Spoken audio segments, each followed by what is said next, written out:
Okay, this is just a short video just to recap and add a bit more detail on the muscles involved in inspiration.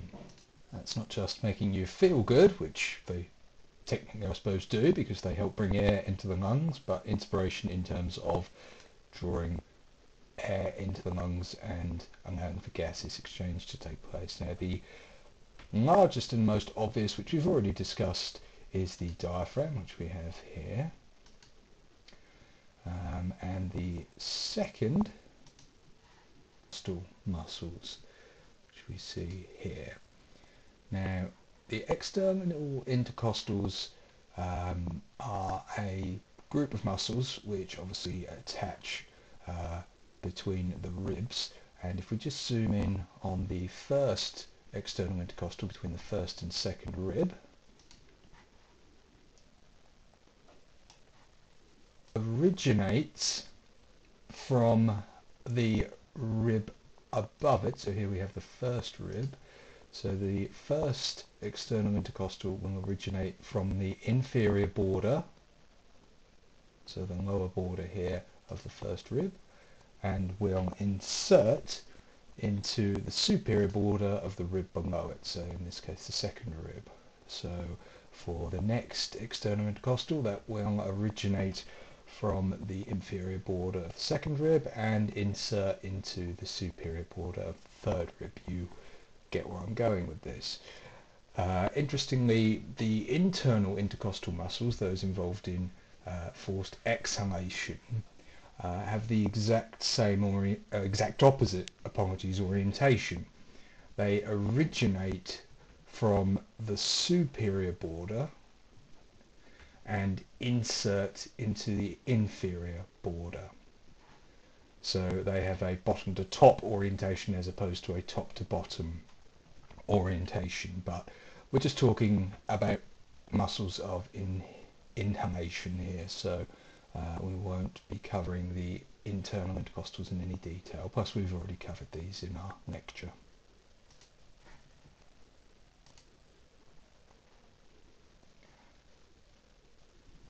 External intercostals are our primary muscles of inhalation. We also have three groups of muscles that are involved in inhalation, which are accessory muscles. They are there to support and help with forced inhalation, the sort of inhalation that you would expect during exercise.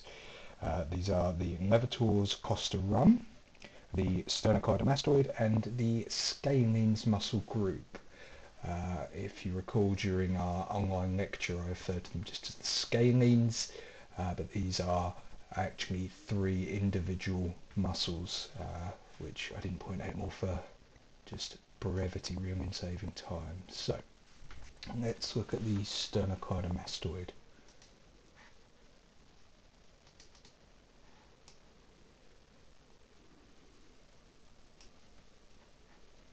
The first head is the clavicular head, which is the larger of the two here, which, funny enough, originates from the clavicle, or the collarbone there.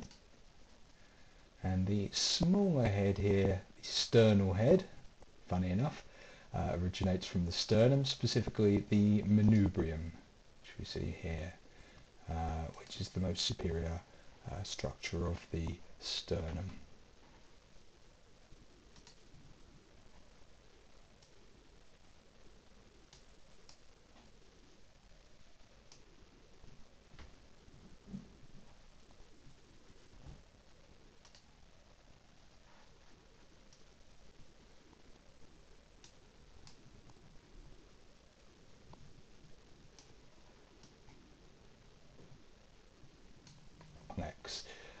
Which still helps the still helps with forced inhalation during physical activity by raising the shoulder complex with the rib cage.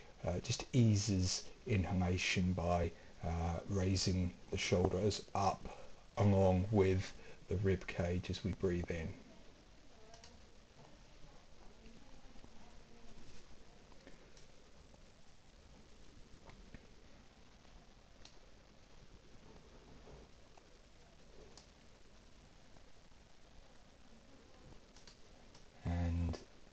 just rotate around.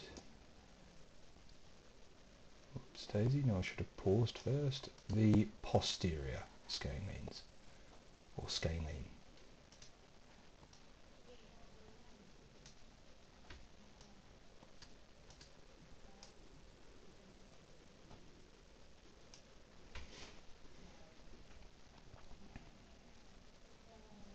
They're not exactly originating from the same location. The anterior scalenes originates from the C3 to C6, so cervical vertebrae, C3, C4, C5, C6, there, just about like that. And the medial scalenes originates from the first all the way down to the seventh vertebrae, which is tricky to see with this view, but basically it originates all the way down the cervical vertebrae, inserting into the first rib. So you can imagine during forced inhalation they are able to raise the first rib up, or elevate the first rib.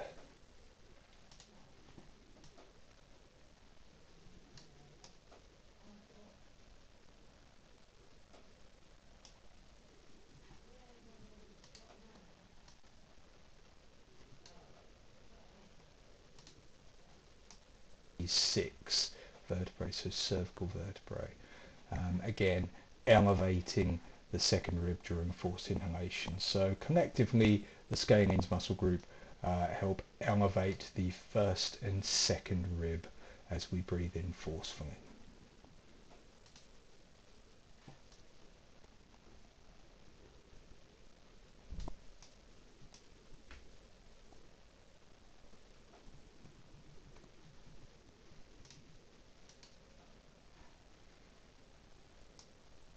Slight error with the image that we have here.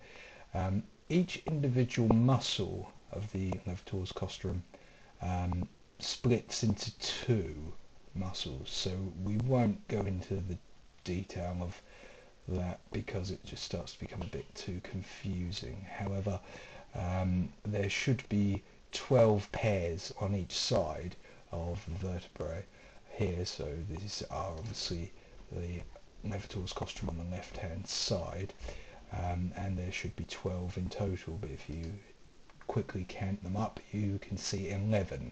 There should be another pair coming, no, not quite there, here from the 7th cervical vertebrae, but there we are. So you just have to imagine another one up here that attaches to the first rib up here.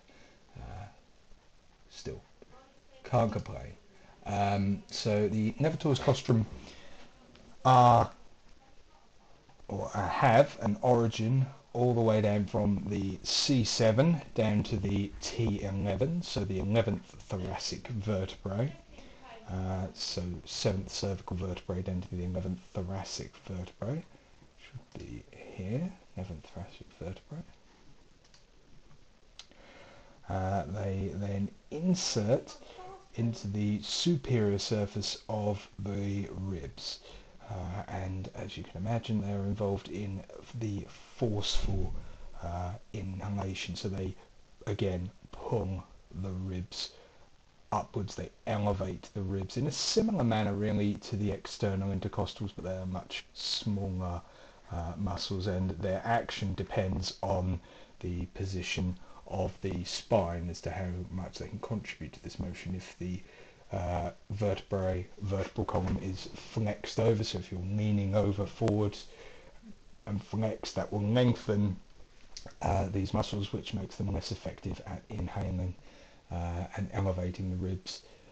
So you have to have the vertebral column in an extended, or a natural position we should say. So they are your three accessory muscles and muscle groups of inhalation, along with the two primary muscles.